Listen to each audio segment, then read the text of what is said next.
I'm ready.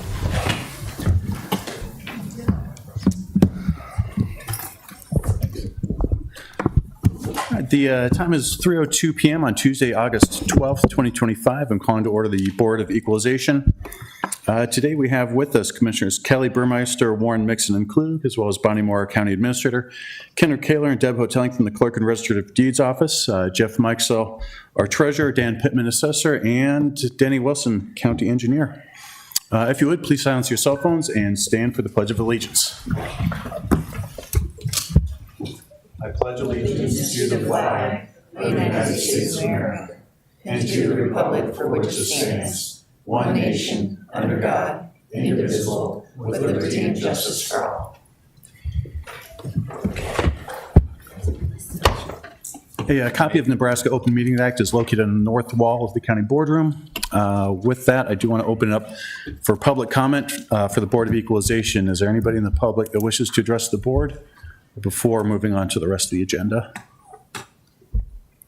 And all right, we'll move on to item 5, which is the consent equalization agenda. Motion to approve.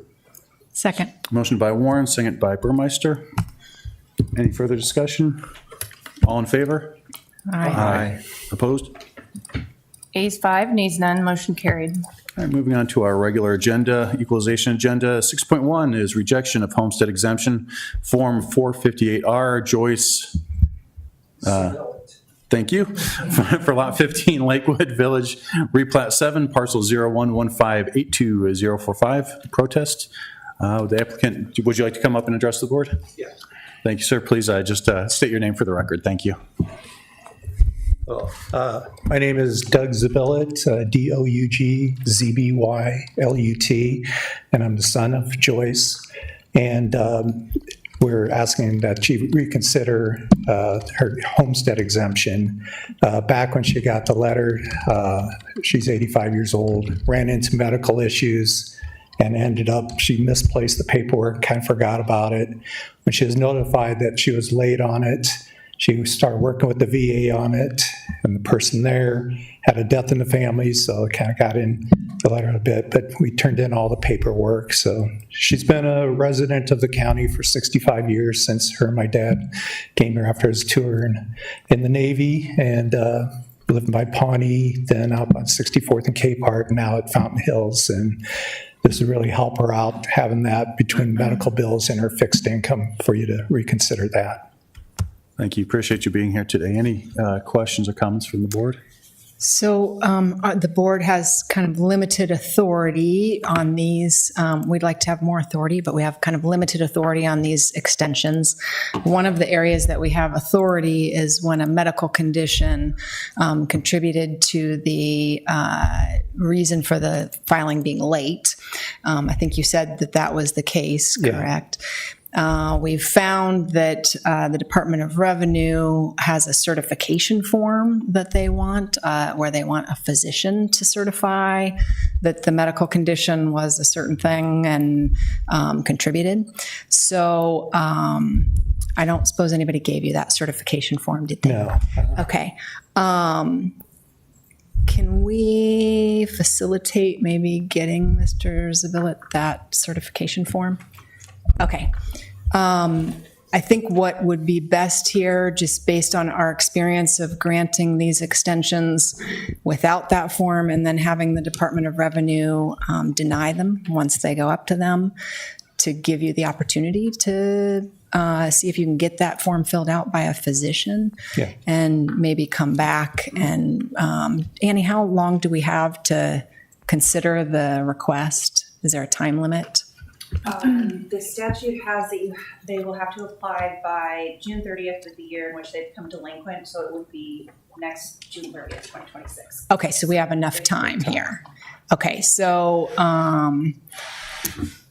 should we continue it maybe 4 weeks, and just to give you, just to have it on the record, to have you an opportunity to come back where you don't have to call us, and that hopefully would give you enough time to try to get to one of her doctors and see if this form could be filled out. Does that sound like a reasonable? And then I have to have the agreement by all of my board members, but I'm just suggesting this is an opportunity for you to try to get what we need to give the extension to her. So fix a problem that could happen down the road. Yes, yes. So based on that, I'll ask Annie Gosnold Parker, who's with the county attorney's office, to get with you to get some contact information so she can get you that form. And I'll move to table this for 4 weeks, and I don't know what that date is, Kendra, I'm sorry. That's okay. Okay. So these are 24 taxes, right? Yeah, that's for So- this current year. So the first payment is due on those already, right? These would be for this year's taxes, correct? Yeah. So 25 taxes that are due and payable next year. Oh, okay. Yeah, she's turned them in all the time before Gotcha. that. Okay, because I was going to say, if there were 24 taxes, then there would already be payment due, right? I would think. Okay, well, good. So we've got plenty of time to get this figured out. Take care of the paperwork. Yeah. You need a second for that motion? Yes. Got it. Okay, motion by Burmeister, second by Warren to table until September 9th, I believe is the date. Correct, thank you. Any further questions or discussion from the board? All in favor? Aye. Opposed? Ayes 5, nays none, motion carried. Thank you for being here today. All right, thank you. All right, item 6.2 is up next, is rejection of homestead exemption form 458R, Judy Brownfield for lot 163 Harrison Woods, parcel 0115753999. Protest, Judy Brownfield, applicant, if she is here.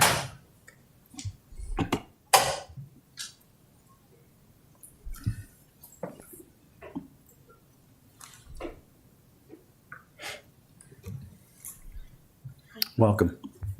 Kind of in the same boat as the last person, but it's not that I was so terribly sick. My sister was sick, and I had some family matters that I don't want to discuss. Okay.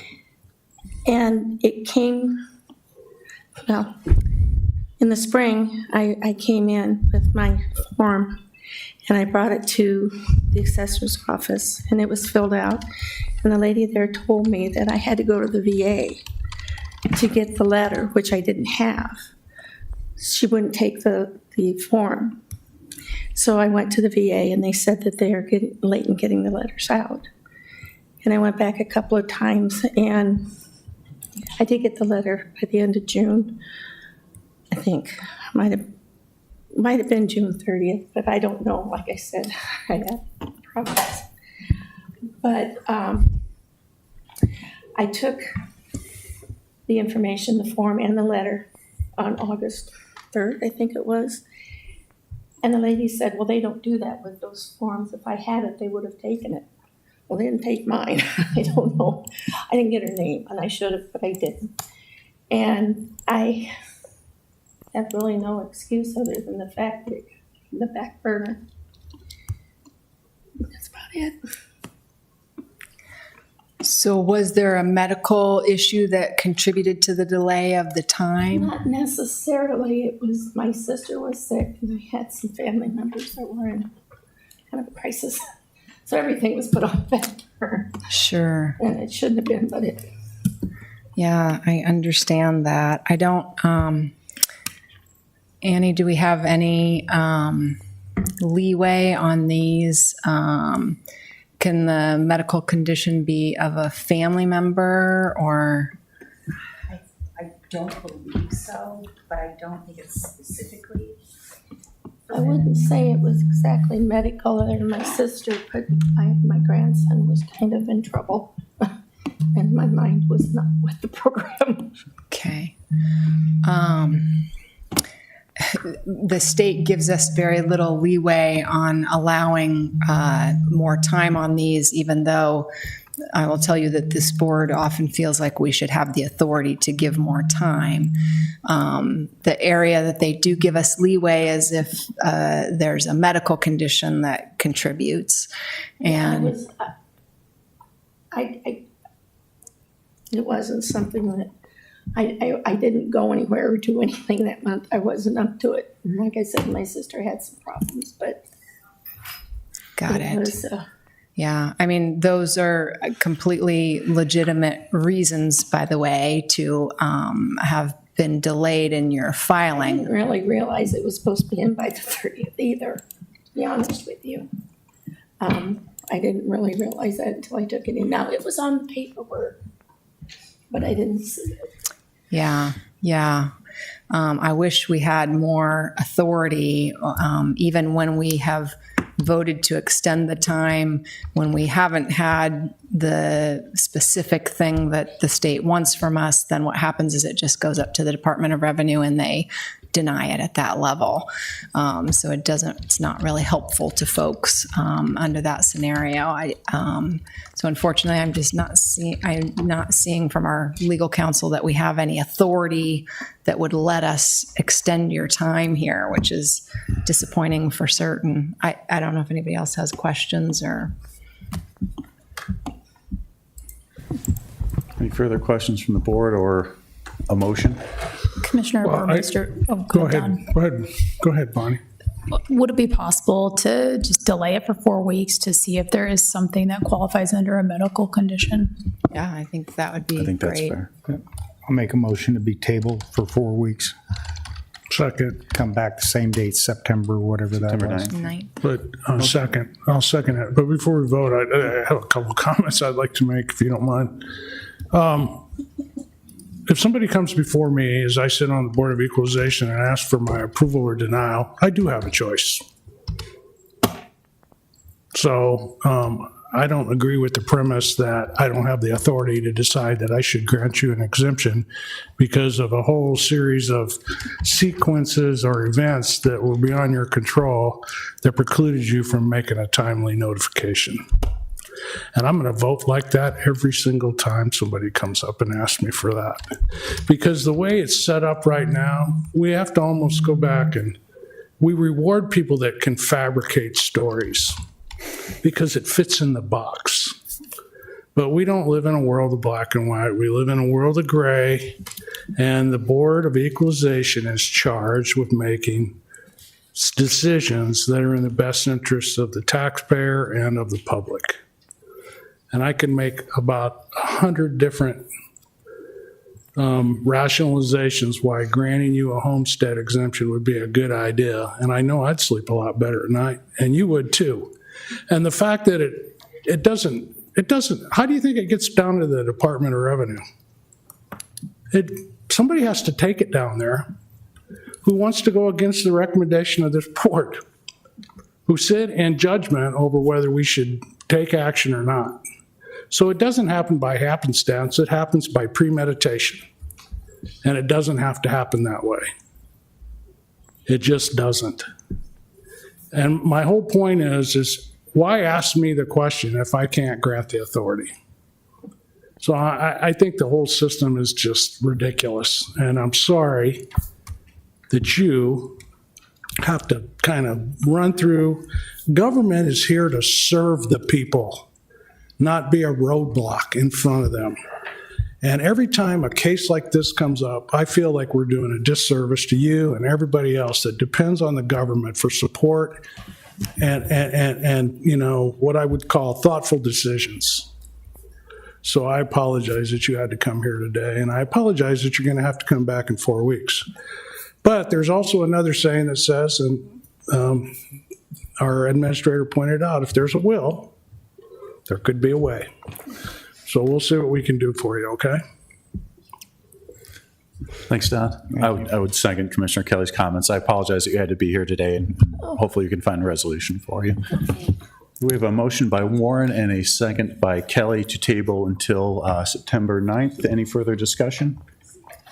All in favor? Aye. Opposed? Thanks for coming. Commissioner Blue, I have a gentleman down here that claims he raised his hand for comments, but you didn't call him to come up for comments, so. Well, I think he's here his for the Board comments of Commissioners, so we'll definitely get you when we start the Commissioners meeting. Oh, you are here for just a comment? Is that what Which you're asking meeting? me? Commissioners meeting? Yes. Yes. Okay, he just told me he wasn't seen, Okay, so. commissioners. I'm sorry. No, I thank you, Deb. I appreciate it. And we'll definitely get to you, absolutely. Yep. Okay, All in favor? Do we? Aye. Aye. Yep. Okay, A's 5, nays none, motion carried. All right, with that, we do not have executive session for the Board of Equalization, so all agenda items having been addressed as published, the Board of Equalization is adjourned. All right, the time is now 3:16 p.m. I'm calling to order the Board of Commissioners. Today we have with us Commissioners Kelly Burmeister, Warren Mixon Klug, as well as Bonnie Moore, our County Administrator, Kendra Kaler, and from our Clerk and Register of Deeds Office, as well as Deb Hotelling. Jeff Meixel, our treasurer, Dan Pittman, assessor, and Denny Wilson, our county engineer. With that, up next, public comments. You're I'm please having come. him sign in. I'm sorry. I'm having him sign in. Okay, thank you. Thank you. Be sure to sign it, would you please? Thank you. Yep, if you could, please just address the board or with your name and address for the record. My name is Colin Fury, and I live at 120 Walnut in Odo, Nebraska. I'm actually an Odo County resident. I work primarily with folks who have been growing and operating hemp businesses under the 2018 Farm Bill. Right now, I'm joined by Taylor Bradish. She is a hemp farmer who grew hemp under the Nebraska program for 2 years out by Gretna, and is currently growing under USDA regulation in Springfield. And there may be another gentleman coming later named Brian Boganowski. Anyway, long story short, in November, the voters approved a medical cannabis ballot initiative, one that legalized possession of up to 5 ounces for individuals who had had a recommendation or a note from a medical practitioner. The second ballot initiative established the Nebraska Medical Cannabis Commission, which is made up of the 3 liquor commissioners and 2 additional appointees from Governor Pillen. On June 26th, Governor Pillen signed regulations that were enacted by the Nebraska Medical Cannabis Commission on July 1st to allow a process for businesses to begin getting licensed for, and there's 4 different licenses: transporting medical cannabis, processing, manufacturing medical cannabis, cultivating medical cannabis, and dispensing. Taylor, and she'll introduce herself in a second, she is looking to cultivate, and the process steps that the commission set in place is, first, you retain a letter showing that you're in compliance with your local health department, which in this case would be Sarpy, Cass County Public Health. I got a letter from Jenny Stevenson and visited with her and folks in Sarah Schramm's office, and they are choosing not to have any additional regulations put in place beyond those set by the Nebraska Medical Cannabis Commission itself.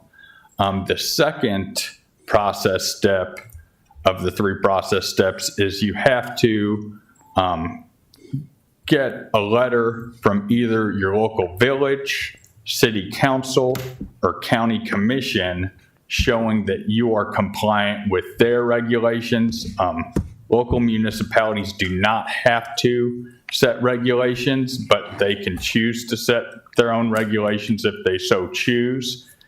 Taylor, she kind of lives in rural Springfield, so she wouldn't have the ability to go through a town board, whereas Brian is looking to kind of operate in city limits in Papillion, so he would have the opportunity to go through Papillion, but either way, either of them can go through the county commission, and that's kind of Taylor's only option. Taylor, if you'd kind of just say a little bit about your business and what you do.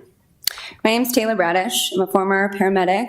I did that for about 8 years, and then I decided that I'm very passionate about natural healing, returning people to what's real. So my husband and I started Forward to Organics. We're a CBD brand here in town.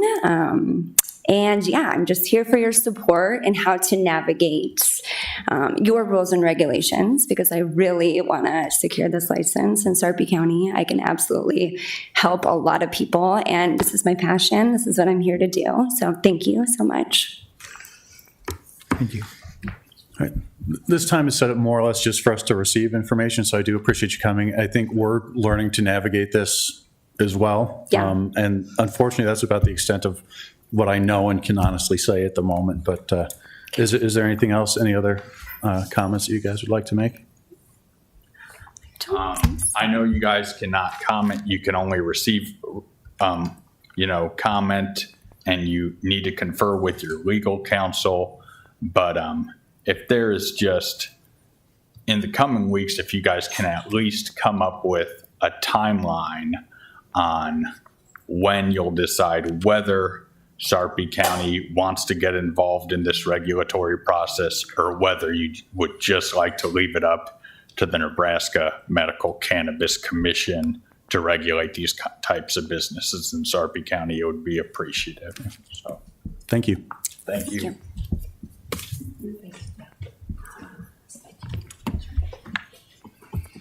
All right, we still have public comments open if there's anybody else that would like to address the board before we move on to the remainder of the agenda. All right, moving on to item 4 is Commissioners, Administrators' comments and announcements, starting with Commissioner Kelly. Can I go last? Absolutely. Thank you. Supervisor. I have nothing, thank you. No comment. No comment. Go for it, Don. Well, that's not what I expected, but yeah. I'd just like to thank the people that came here to give public comment today. Appreciate your time and insight, and thanks for that. All right. Thank you, Don. Moving on to agenda item 5 is the consent commissioner's agenda. Motion to approve. Second. Motion by Burmeister, second by Warren. Any discussion? All in favor? Aye. Aye. Opposed? Ayes 5, nays none, motion carried. All right, moving on to our regular commissioner's agenda. I'm going to move things a little bit out of order, and we're going to start with item 6.5, which is a very important resolution we're looking at. Resolution 2025-220 is to appoint Amber Hotelling to serve as the Sarpy County Clerk and Register of Deeds effective January 19th, 2026, who shall serve for the remainder of the Sarpy County Clerk and Register of Deeds term. Bonnie Moore, County Administrator. Good afternoon, Commissioners. The resolution, as the chairman stated, appoints Amber Hotelling to serve the remainder of Deb Hotelling's term as County Clerk Register of Deeds effective upon Deb's retirement in January 2026. So with that, I'm going to yield my time to the chairman for additional comments. So very important and fitting to take a moment to thank Deb and recognize your storied career here at Sarpy County. You're synonymous with Sarpy County. Thank you. Without a doubt. When you retire in January, you'll have spent 50 years serving this county and their constituents, and definitely leaving with an impressive legacy and a difficult legacy to follow up. Like the board, you definitely believe in efficient government. Throughout your career, you've transitioned your office to better serve taxpayers and keep pace with the rapidly changing environment that we live in, keeping up with technology and other changes as time has passed. We received so many positive comments from the residents about how smooth their visits to the clerk's office is. And that's thanks certainly to your leadership. And I can speak as a customer. That has definitely been the case for me the times that I've gone through it. So thank you for that. I will definitely be sad to see you go. You're definitely an institution within the county, and we're very thankful for everything you've done for Sarpy. On a personal note, I want to thank you for the times that you've spent with me as shortly after I got elected. We spent some time and met on several different occasions in your office, and it was very educational. You helped educate me on how things operate here, and I know that I benefited greatly from that. So congratulations. Thank you. 50 years is an incredible milestone, and Sarpy County and its residents are certainly better off because of it. So thank you, Deb, so much. Thank you very much. Thank you.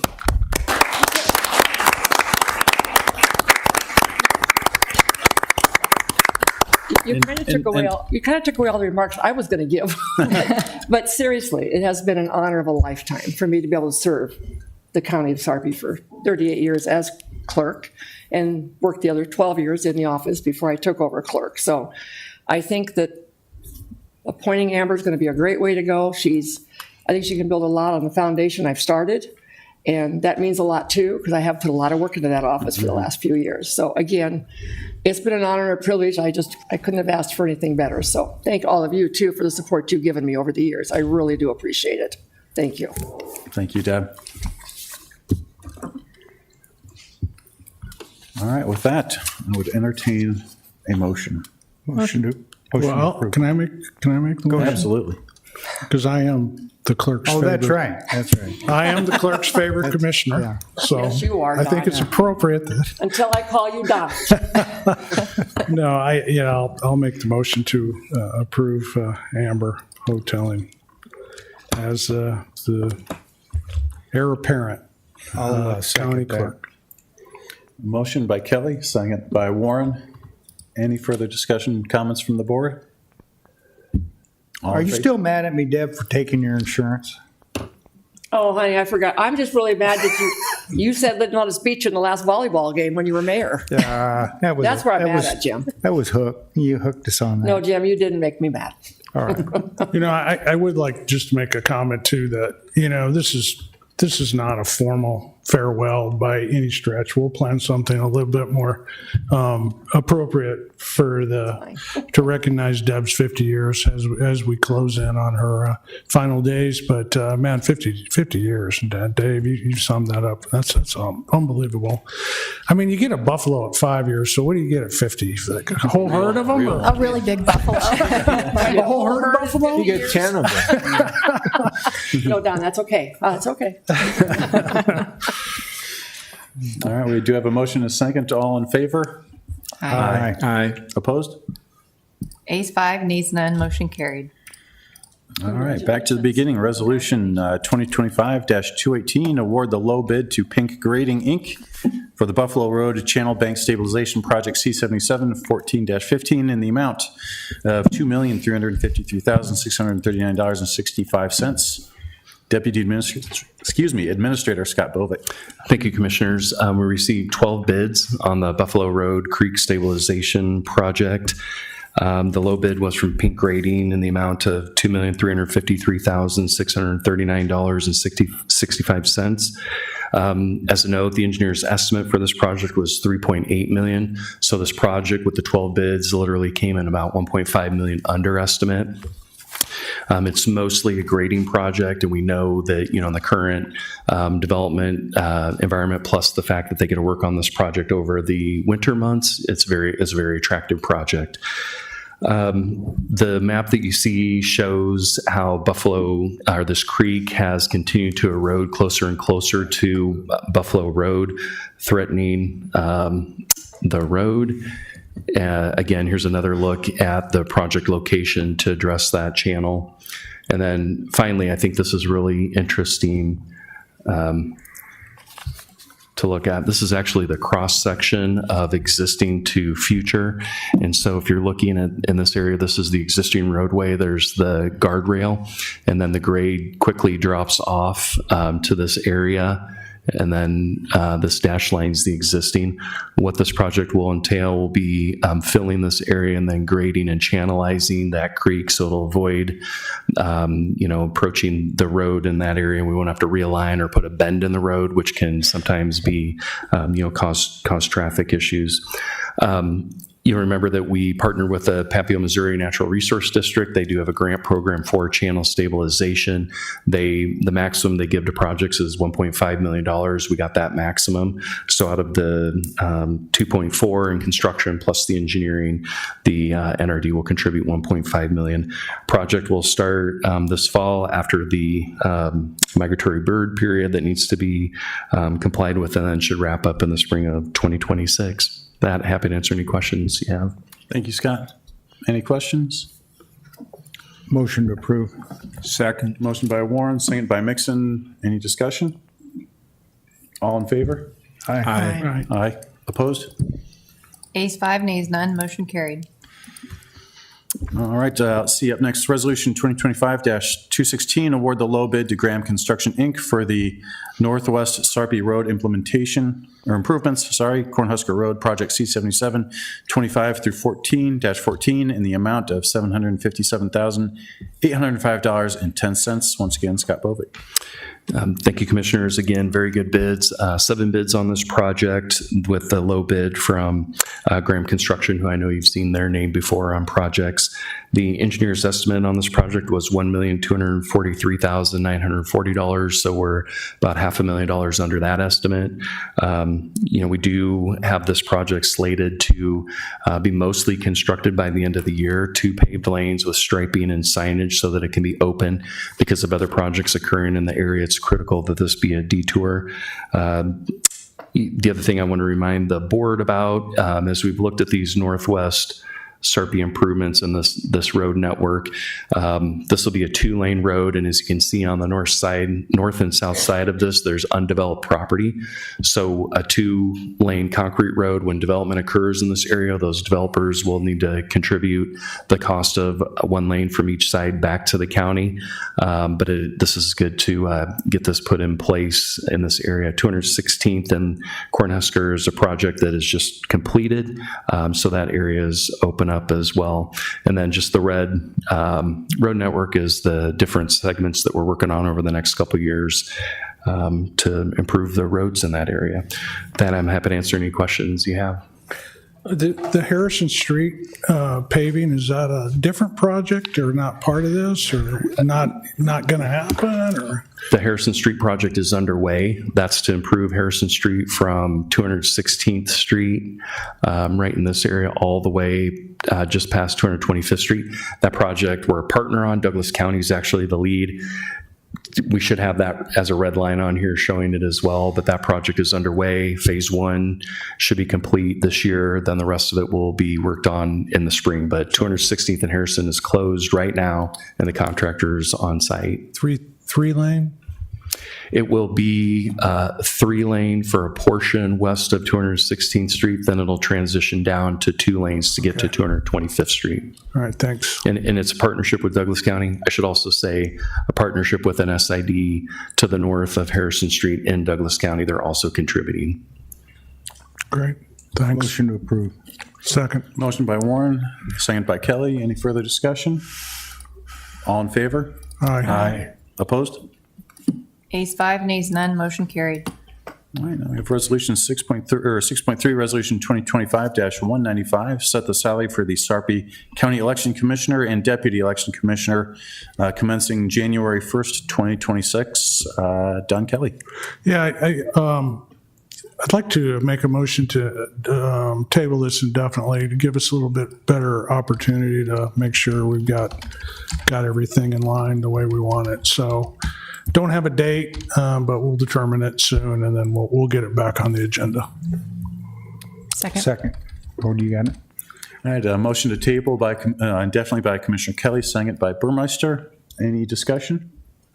All in favor? Aye. Opposed? Ayes 5, nays none, motion carried. All right, up next is 6.4, fourth quarter fiscal year 2025 financial update. Dan Talekas, Chief Financial Officer. Good afternoon, Commissioners. I'm here today to provide a report on the fourth quarter fiscal year 25 financials for the county. As I bring those up, I just want to mention that, I certainly could be up here for an hour or two talking about these, but the intent here is to provide sort of a high-level overview and touch on a few items in this report. So first, I just want to mention, I don't know if hopefully this will pop up on your screens as well, but all of our quarterly financial reports are available on the website under the Fiscal and Budget Office. So if you click on the quarterly financials tab, you'll see that we have these reports here for the last 5 fiscal years. And the column that's in gold will also always be the most up-to-date or recent reports. So today we're going to be looking at the dashboard report. I'm actually going to pull up the PDF version so we can zoom in a little bit.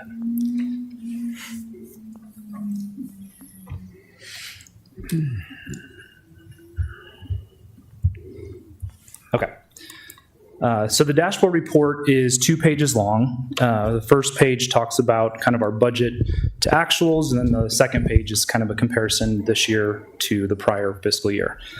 So this first section here on revenues for the fiscal year 25 budget year. First, I just want to remind everyone that one of our budget tenets is to budget revenues conservatively. So now that we're looking at data for all 12 months of the fiscal year, it's not a surprise that our local, federal, and state actual revenue exceeds what our budgeted revenue was. So I'll talk a little bit about each of those categories and highlight a few items here. So for local revenue, we received $78.7 million. Our budget was $56.2 million. So just a couple items that make up that difference. We received $5.8 million more in interest revenue than what was budgeted. That's both a product of the market over the past 12 months, as well as the Treasurer's Office and their philosophy with wanting to be a little bit more aggressive with investments than previous. In addition to that, we received about $2.8 million more in intergovernmental payments for road projects than we had budgeted, and $1.7 million more in motor vehicle tax revenue. And actually, if you look at our website, there's a detailed revenue listing. And when you look at local revenue, there are very few areas in which we did not exceed what our budgeted revenue was. The only one that I'll highlight right now is we were short $72,000 in our 911 surcharge fees. That's something we'll continue to look at. We do plan for that, as that fee is attached to landline accounts, and we all know that those accounts are decreasing in number, so that is a decreasing revenue. In federal revenue, we received $2.8 million, and our budget was $1.6 million. That additional $1 million of additional revenue over budget really breaks down to 2 items. The first is revenue from the U.S. Marshals contract. That was not included as a revenue in our budget, but we are receiving revenue from that agreement, which allows us to hold up to 40 inmates from that agreement. And they remit to us, I believe it's $100 per inmate per day. And then the other item is really reimbursement from the Title IV child support grant from the federal government. In terms of state revenue, we received $25.5 million. Our budget was $22.5 million. That additional $3 million is an unbudgeted revenue for homestead allocation that comes to the county from the state. And that ties right into our next item, which is property taxes. So this is one where we received $71.7 million in revenue, which is only 91% of our budget. So we actually budgeted $78.7 million. And that is a product of the way that, so the Nebraska State Auditor's Office is the one who issues our budget reports that we have to fill out when we submit our budget. And when we submitted our fiscal year 25 budget, we essentially say on those reports that we are going to receive 100% of our 2024 taxes. But when you actually look at the dates of July 1 of 24 through June 30th of 25, the fiscal year, we are actually collecting the second half of 2023's tax roll, which is a lesser amount than 2024, and then the first half of 2024's tax roll. And then also on top of that, at the time that we're setting that our levy and all that, we don't know what that homestead exemptions, what those look like. So we're budgeting that as property tax revenue, but we actually receive it as a state revenue in the form of homestead allocation. So I'll acknowledge that 91% is very much in line if you look at past years of what we collect in terms of revenue. Lastly, I'll just mention that in transfers, we transferred $15.5 million. That represents 97% of what we budgeted. We did include in the budget a $400,000 transfer from the tourism fund over to the stadium maintenance fund. Upon some further discussion with the visitors committee, that was not something that they were aware of that we had in the budget, so we ultimately did not do that transfer. When we look at our expenses, so on personnel, That's a very much a known cost as we enter each budget year. So we budgeted $92.8 million and we spent just under $92 million. That $800,000 or so difference, really that's made up of some staff that might leave their position mid-year, and then if it's backfilled by somebody who has a slightly less of a salary, so that's what that is. We'll touch a little bit more on personnel costs further down this dashboard report. When we look at our operating expenses, we spent $29.3 million, which represents 38% of what we budgeted. So I think this is kind of the big eye-opener right here is, well, why are we only spending 38% of our operating budget? And I'll identify a few items in here that they are budgeted for as an operating expense, but the hope is that we don't actually spend it, and for a good reason. So a couple items like that are, we have $2.6 million in our operating budget for the NDEE loan reserve for the wastewater agency. So it's budgeted as an operational expense. We hope we don't have to spend it, but it's there. Similarly, we have $4.3 million in our landfill closure fund. Again, hopefully that's something that we're not spending all in one year. And then I will highlight that if you look at all of the departmental budgets in the general fund, plus Public Works and 911, those departments underspent their budget by $1.5 million. So there's a lot of credit that's due to those departments for staying under budget. Just some other items that explain that difference is we have $5.1 million in a road contingency line item. We'll talk a little bit more about that when we get to our capital outlay item on this report.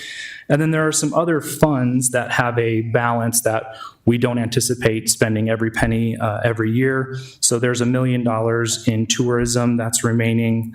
We have $1.1 million in our landfill fund, $10 million in our sewer fund, and then $2.4 million in our health insurance fund. So there's definitely some line items that when you actually sort of subtract that out or take those into account when you're looking at your operating budget, that we spent much more than just what that 38% represents. In our supplies budget, we spent just under $4.7 million. We had a $4.4 million supply budget. There's really two line items in here that we can identify as that reason why it's overspent. One is sort of tied back to that U.S. Marshals revenue being over budget, is we spent a little bit more in correctional center supplies, specifically meals, in that area. And then also in the Public Works Department, there was some I don't want to say overspending, it was good overspending, but the cost of gravel and paint and things like that for road markings, those have gone up. So those two line items are over budget.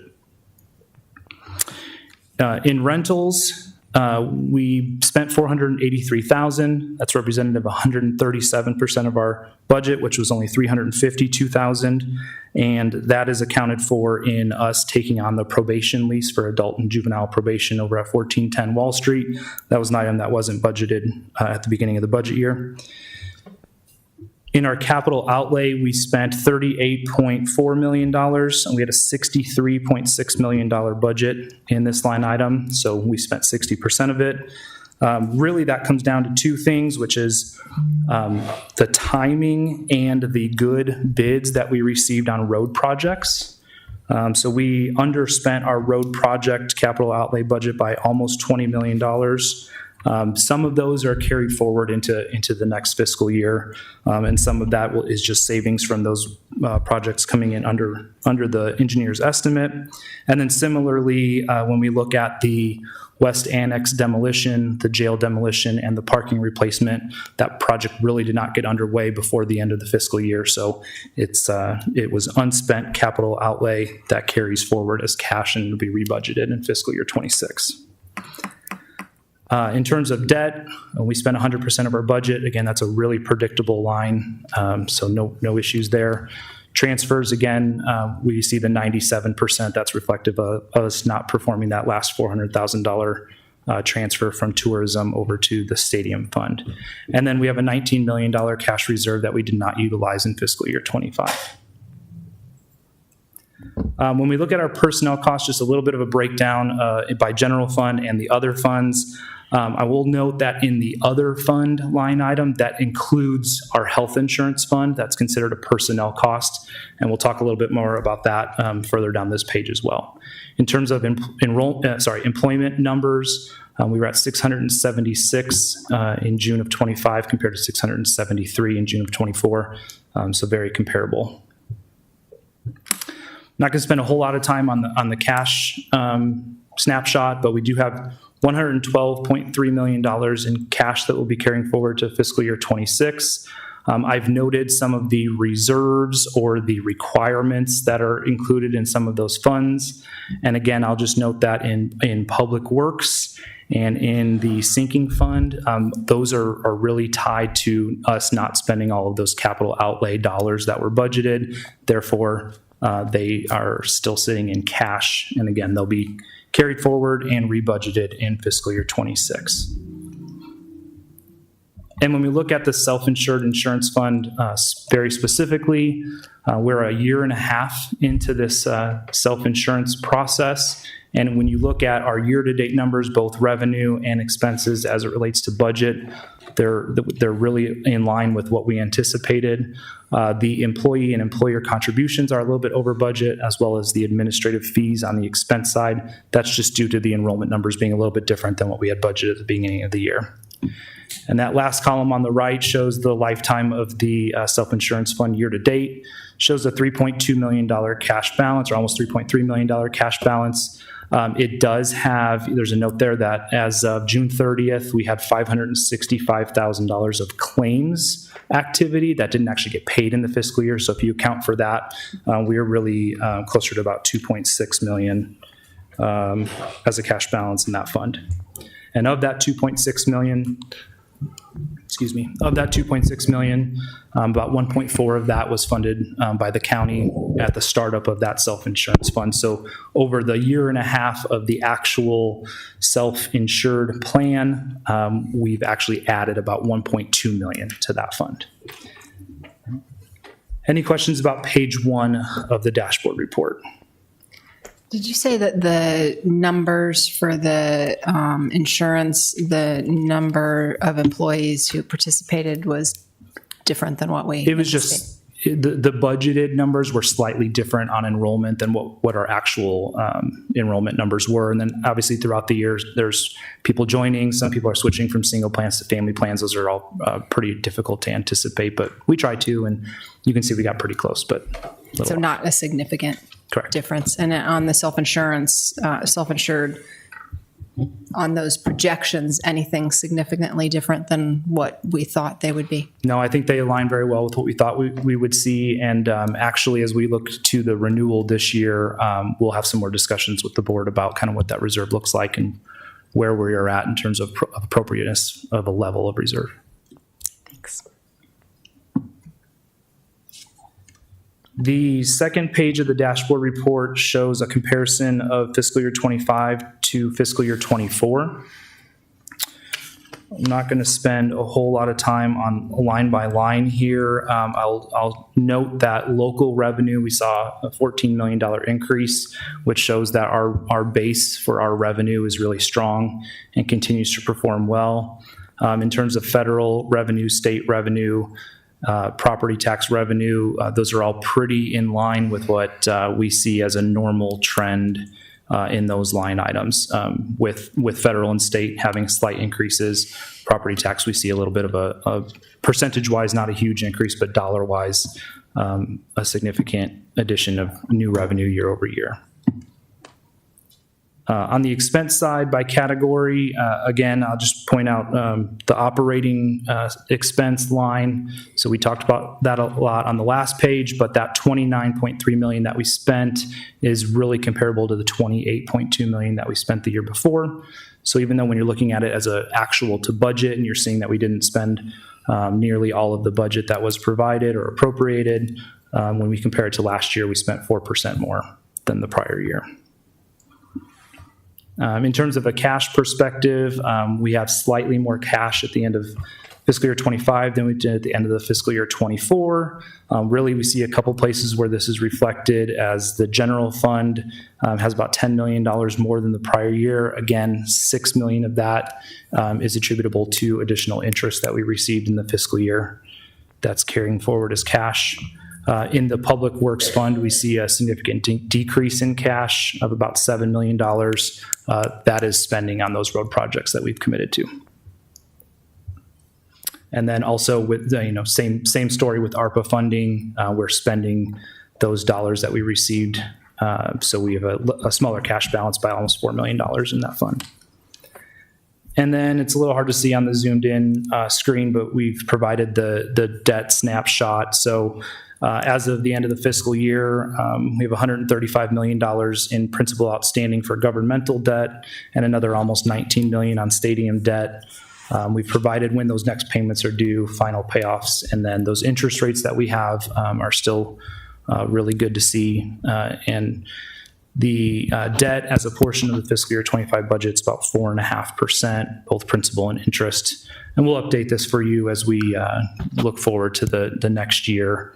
We'll see. I'll note that when we do this for the first quarter of 26, I will be making some updates to these two reports as I see fit. But at least for this first quarter, I'm going to give you the same layout that you're seeing here, as well as kind of a little bit of a changed version from what I think might provide a little bit more or better information. Again, just on our website, these reports are available, as well as the detailed revenue, detailed expenditure, sort of a cash history over the last 12 years is available as well. So if there are any questions, I'd be happy to answer anything. Otherwise, I'll just make a second comment that next week, the 1 and 6 will be presented, and that's a public hearing, right, Scott? So the road projects for the next 6 years, and then 2 weeks from today, before the board meeting, we will have our fiscal year 26 budget hearing as well. So you'll see plenty of me in the near future. Thank you, Dan. Any questions for Dan?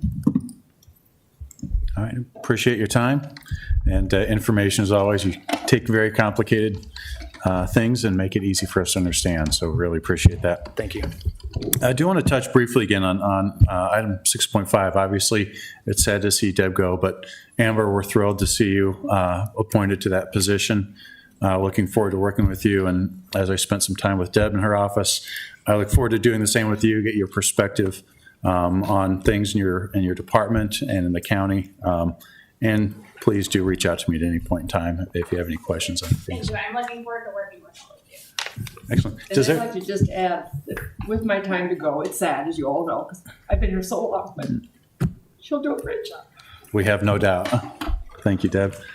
Welcome, Amber. We're thrilled to have you appointed and fulfilling that position. With that, does everybody in the room know Amber? Have you? I don't know her. You don't know? All right, I think we're good to go on that. So maybe, I'd like to know a little bit more about your background. I don't think everyone knows that you've been a county employee for almost a little over 20 years and rose up through the ranks and I'm not new. used to be a chunk of coal, so the pressure got to you. Now you're a diamond, all that stuff. So I started in 2004 in the Register of Deeds office. And then in 2018, we merged with the clerk's office.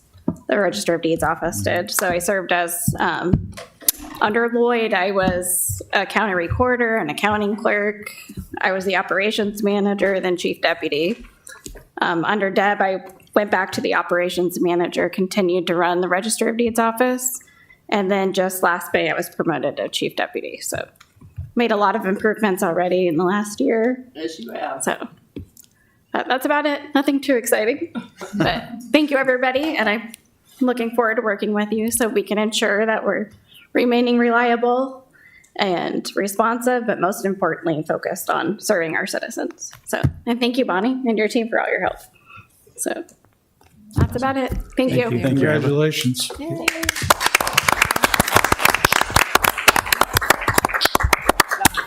You be nice to her. I will. All right. I'm already her She favorite. hasn't learned you like I have. You be nice to her. You're not her favorite already, Don? I am. I'm pretty sure I am. I think so. I don't know. We'll see. All right, I do not believe we need executive session. So with that, all agenda items having addressed as published, the Board of Commissioners is adjourned. Thank you.